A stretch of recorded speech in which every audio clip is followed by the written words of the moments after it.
Well, here's a quick video just to help people get through working out what their rotors are.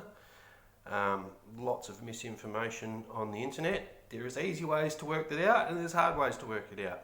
Here we have a collection of rotors. About the only thing I'm missing here is an RX8 rotor and an RX4/GSL-SE rotor. Now, they're pretty easy to pick out. RX8 rotors are pretty much self-explanatory. RX4 rotors will have 3mm apex seal tips, and they will have a limited number of fixing pins that go around the circumference one. Clearly bugger all compared to the 12 that you will get on a much later rotor. So early rotors have 1mm side seals and 3mm tips. Later rotors are 0.7 and 2mm tips, unless they've been reworked. Okay, so rotors typically, if you spin a rotor around and put the bearing tang to the top on the gear side, you'll find the rotor weight right there. That's a C. That's a pretty common formula that runs across all the rotors. That's the easiest way to work out if you've got an A, B, C or a D. As they head towards A, they get heavier. As they head towards D and E, they get lighter. Now, some people will say that you're only supposed to have letters one code apart on the rotors or the same, but it's actually two. Because if you burn a rotor up or kill a rotor, you will order one from the factory and they will give you a C. A C mixes with everything. C mixes with A, C mixes with B, with C, with D, with E.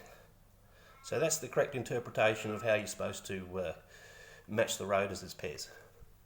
Right, now if you flip a rotor over and you look for the tang, so we have an oil sling tang, adjacent it will be several marks stamped near the bearing. And here we have a T for turbo. Obviously non-turbo engines won't have that T. And the number we have there I can't read, covered it in diesel. To make that easier, we'll flip this one over and there's clearly a T and a 5. Well, the odd number means it's a front rotor. This is how they come down the assembly path to be stuck in motors. Somebody has already preloaded it with oil control rings, the directional, so to help the guy out that's sticking the rotors in the motor, they'll be stamped odd and even numbers, and the odd one goes to the front, the even one goes to the back. So T5 is actually a Series 8 rotor in the front. Now this is a C rotor, and there's its weight in grams. Now, things get more difficult because here we have a T with a Roman 2 strike, this slanted over strikes. Now, the original late model rotor was a Series 4 rotor, where it got all the fixing pins and all the improvements. Now, that's how they marked them, either with a T or nothing for turbo and for non-turbo, and a 1 or a 2 in these slash marks like this to denote either front rotor or rear rotor, but clearly that's a Series 4. Its other identification feature is, of course, the outside here is all machined and the bath is cast. So it's pretty easy to work out you've got a Series 4 rotor in your hands. When you go a bit further down, you'll get Series 5 rotors.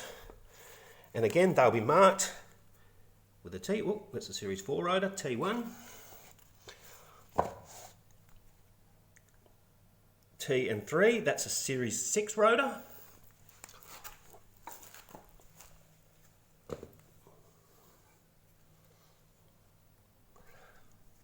T and a normal one, that's a Series 5 front rotor.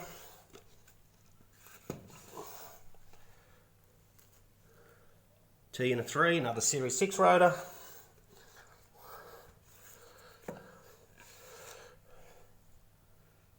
T and a 2, so there's your Series 5 rear rotor. Okay, I hope that clears up a lot of misconceptions about how to ID your rotor and how to get there very quickly. Just look for the tang or look for the bearing oil slinger tang, or look for the bearing tang, and you will quickly find the codes you need to find. Other things to note is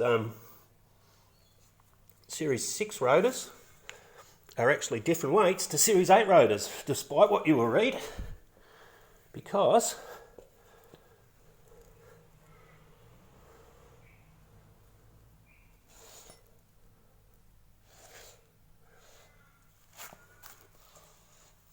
as I'll show you, this is a C weight. C, Series 8, 4306, compared to Series 6 rotor, T3,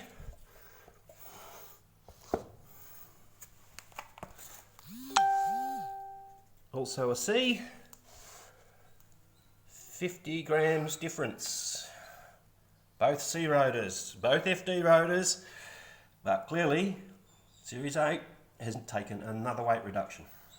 Okay, now on that little bombshell, happy rotary.